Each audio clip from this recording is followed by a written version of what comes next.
Hello guys, welcome to my new blog. और आपका अपने ब्लॉग में स्वागत करते हैं। एक नए ब्लॉग के साथ आज की शुरुआत करते हैं। तो बस वही बाहर का बरामदा मतलब दिखा रहे थे। मस्त मौसम हो गया था एकदम, बादल वादल घेर रहा था। हमें पता नहीं क्यों ऐसा मौसम में बहुत अच्छा लगता है कि बचपन से ही हमें ये जो बादल वाला मौसम होता है ना बहुत पसंद आता है। बहुत लोग का सर दर्द होने लगता है कुछ, लेकिन हमको बहुत पसंद आता है। तो बाहर कपड़ा वगैरह फैलाए थे और ये साग तोड़े थे। और बेटा चूँकि बाहर जा रहा है, आप लोग को बता ही चुके, तो उसी की तैयारी हो रही थी। उसी का कुछ कपड़ा वगैरह मंगवाए थे क्योंकि अब ज़्यादा समय नहीं रह गया है। तो बस वही पूजा वूजा करने के बाद, सुबह नाश्ता वास्ता करने के बाद फिर खाने की तैयारी किए। तो मतलब मेरे हस्बैंड साग लेके आए, आलू बैंगन साग। बोले आ जाइए बनाओ।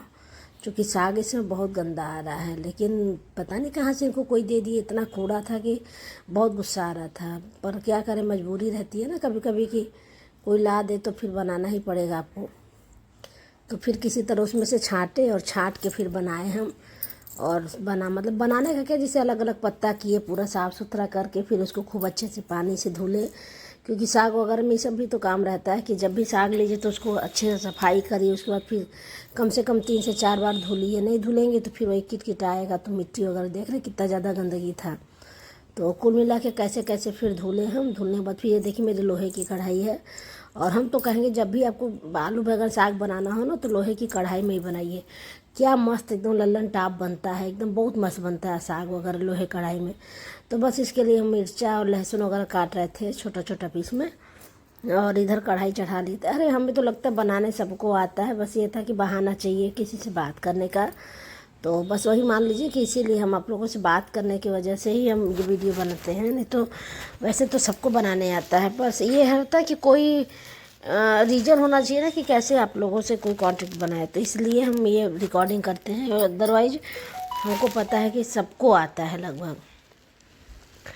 तो बस वही कढ़ाई में तेल डाले थे या नहीं डाले थे याद नहीं आ रहा है, लेकिन कढ़ाई गर्म हो रही थी। इधर हम आलू आलू काट लिए, लहसुन मिर्चा काट लिए।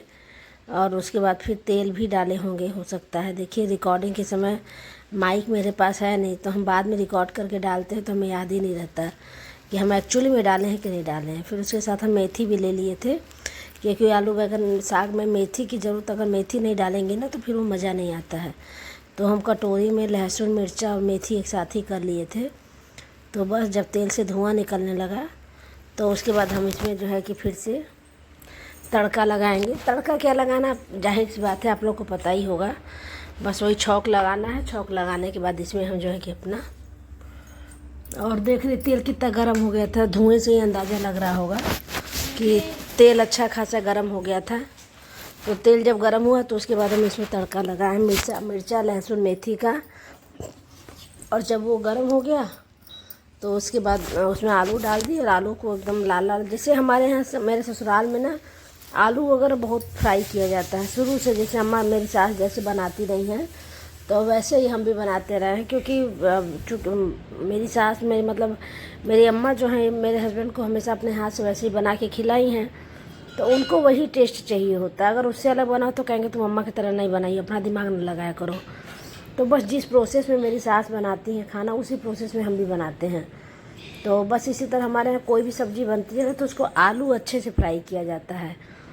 तो इसीलिए आलू जब अच्छे से लाल हो जाता है, हम लोग की भाषा में जो कहते हैं, जब अच्छे से लाल हो जाता है तब उसमें थोड़ा सा सूखा मसाला, मतलब वही धनिया पाउडर या गरम मसाला जो हम मिला के बनाते हैं, वही बस मिला के थोड़ा सा डालते हैं इसमें। चूँकि साग में तो मसाला पड़ता ही नहीं है, बस थोड़ा सा वही सूखा मसाला डालेंगे। उसके बाद उसमें बैंगन डाल देंगे और बैंगन थोड़ा सा भूनेंगे। या मतलब बैंगन के साथ ही आप साग डाल सकते हैं, क्योंकि तीनों एक साथ मिक्स होने के बाद ही अच्छा लगता है। और बहुत लोग साग को उबाल के डालते हैं। जैसे साग है ना, साग हम काट के रखें तो कुकर में एक सीटी ले लेंगे। मेरी सास जो है जनरली उबाल के ही बनाती हैं, लेकिन मेरी आदत नहीं है। हम हमेशा जब भी बनाते तो अब तो कच्चा साग ही बनाते हैं। और नियमतः कच्चा साग फ़ायदा भी ज़्यादा करता है। अम्मा को ना पालक का पानी बदबू करता है, तो क्या करती हैं, उबाल के उसका पानी फेंक देती हैं। तो इस प्रोसेस में वो जब साग बनाते हैं तो आलू बैंगन एकदम अच्छे से जब गल जाता है तब उसमें साग डालती हैं। और मुश्किल से 5 मिनट लगता है उनका साग तैयार हो जाता है। लेकिन जिस प्रोसेस से हम बना रहे हैं उसमें थोड़ा टाइम लगता है, क्योंकि बैंगन और साग को एक साथ मिक्स करने में आलू के साथ थोड़ा 10 मिनट लगता है, और उसमें तो वो तो बहुत जल्दी बन जाता है। तो बस आलू डाले हैं, और आलू उसके बाद लाल हो रहा है तब तक बैगन डाल दिए। बैगन डालने के बाद फिर साग हमको मतलब इकट्ठा किए, क्योंकि साग बरसात का टाइम है ना, तो थोड़ा सा टेंशन होता है कि उसमें कीड़ा वगैरह ना रहे। तो साग वगैरह खैर पहले ही देख लिए थे अच्छे से, कुछ देखने की ज़रूरत नहीं है, लेकिन किनारे हटा दिए थे। उसके बाद फिर बैगन काट रहे हैं, आप लोग देख रहे हैं। उसके बाद फिर आलू डालेंगे। आलू डालने के बाद लाल कर लिए। लाल करने के बाद उसमें बैगन थोड़ा सा मसाला डालें और बैगन डाल दिए। और उसके बाद जब वो थोड़ा सा गल जाएगा तभी हम जो है कि उसमें साग डाल देंगे। और उसके बाद आपको कुछ नहीं करना है, साग डालिए, थोड़ा सा नमक डालिए, उसको आराम से ढक दीजिए धीमी आंच पे। धीमी आंच पर आराम से ढक दीजिए। और ढकने के बाद आप अपना दूसरा काम कर सकते हैं। इसके बाद इसको आप दाल से खाइए, दाल चावल से खाइए, या पराठा से खाइए, या पूड़ी से खाइए, वास्तव में बहुत अच्छा लगता है। तो आप देखिए बस थोड़ा सा सूखा मसाला डाल दी। सूखा मसाला मतलब नहीं, पिसा हुआ मसाला थोड़ा सा बस डाल दिए, और इसमें कुछ नहीं डालना रहता क्योंकि साग सिंपल ही बनता है। तो जो है कि न, तो साग सिंपल ही बनता है, तो इसमें कुछ डालने की ज़रूरत नहीं पड़ती है। बस साग डाल देंगे और उसके बाद इसको ढक देंगे। तो हमको तो साग के साथ पराठा बनाना था, तो इस नाते हम जो है कि फिर आटा वाटा गूँथने लगे। जब तक ये बना, पालक वगैरह ढके पका, तब तक हम अपना आटा गूँथ के पराठा भी सेकना शुरू कर दिए। क्योंकि साग का प्रोसेस आपको पता है, थोड़ा टाइम लगता है पकने में, तब तक अपना पराठा वगैरह हम बना लेंगे। तो बस ऐसे ही साग बनता है। साग बनाना कोई बहुत बड़ी बात नहीं है, और हमें लगता है कि टेक्निक भी लगभग एक ही जैसी होती है। लेकिन हम लोग के बनारस में कहते हैं ना कि साग और चावल, और ख़ासकर जाड़े में क्या मज़ा आता है खाने में। हकीकत है, जाड़े का खाना जो है ना, साग हो गया, निमोना हो गया, मस्त आइटम होता है, एकदम एकदम लल्लन टाप आइटम होता है। तो अभी तो हम दाल चावल नहीं बनाए। मेरी बेटी को मतलब ऐसा कुछ समस्या हो गया कि मेरी बेटी को दाल चावल साग पसंद है और बेटी को पराठा साग पसंद है। तो बेटा जाने वाला है, तो इसीलिए हम सोचे साग पराठा उसको खिला देंगे, और बेटी तो रहेगी तो घर में कभी भी साग बनेगा तो दाल चावल बना देंगे। तो बस ऐसे ही चल रहा है। और सच बताएं तो अब घर बहुत सूना सूना मेरा लगता है। मेरा बेटे के बगैर बिल्कुल मन नहीं लग रहा है अभी।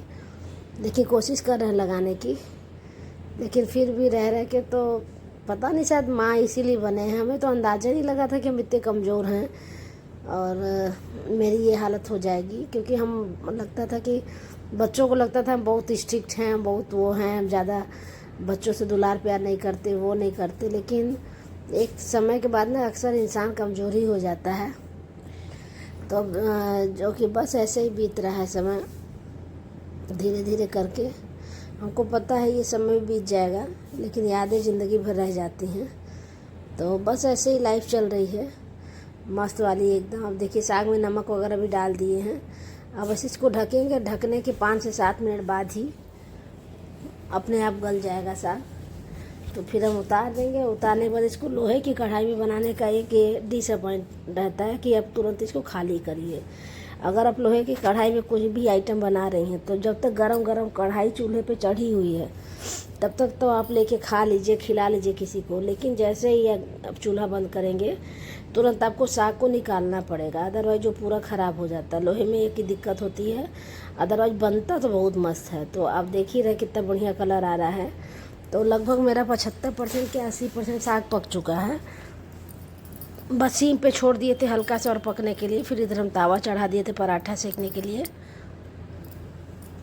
तो बस आपको बताया ना कि पहले साग ख़त्म मतलब तुरंत खाली करना पड़ता, नहीं तो ख़राब हो जाता है। तो बस भगोने में निकाले और कढ़ैया हटाए। उसके बाद फिर फटाक से पराठा बनाए और सब लोग मस्त से एकदम खाए। तो अगर आप लोग चाहें तो मस्ती से एकदम बना खा सकती हैं। एकदम लल्लन टाप आइटम होता है ये, और फ़ायदा भी करता है, खासकर लोहे की कढ़ाई में तो और फ़ायदा करता है। तो बस यही साग पराठा बनाए। वीडियो देखने के लिए बहुत बहुत thank you. Bye, have a nice day.